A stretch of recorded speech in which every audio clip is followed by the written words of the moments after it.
హల్లెలూయా. కీర్తన గ్రంథము 121 అధ్యాయము 2 వచనాలు చూసినట్టయితే 2 వచనాలు చూసినట్టయితే కొండల తట్టు నాకు కనుడిస్తున్నాను, నాకు సహాయము ఎక్కడి నుంచి వచ్చింది? ఎక్కడి నుంచి వస్తుందంటే దేవుని యొక్క నుంచి మీకు సహాయము. కొండల తట్టు కనుడిస్తున్నాము, దేవుని యొక్క నుంచి మీకు సహాయము. యెహోవా వలన నీకు సహాయము కలుగును. ఎందుకని? ఆయన భూమి ఆకాశం సృష్టించినవాడు, భూమిని ఆకాశాన్ని సృష్టించినవాడు. ఆయన నీ పాదములను తొట్టిల్లని, ఆయన నీ పాదాలని తొట్టిల్లనియడు.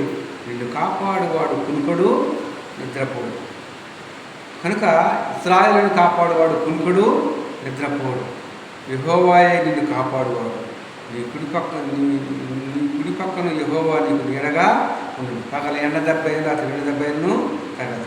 ప్రతిదీ కూడా దేవుడు శ్రేష్టమైనది నీకు ఇస్తాడు, నువ్వు అడగటమే ఆలస్యం.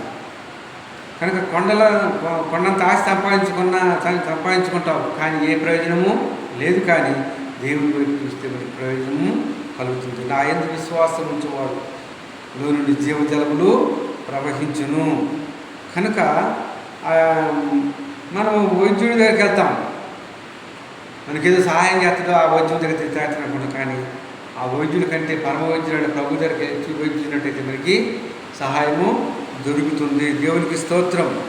ఈ లోకంలో మనుషుల వైపు కాదు, కానీ దేవుడి వైపు మనం చూసేవారముగా ఉండాలి. ఒక ఆమె 5 సంవత్సరాల నుంచి నడవలేక మంచం మీదనే ఉన్నది.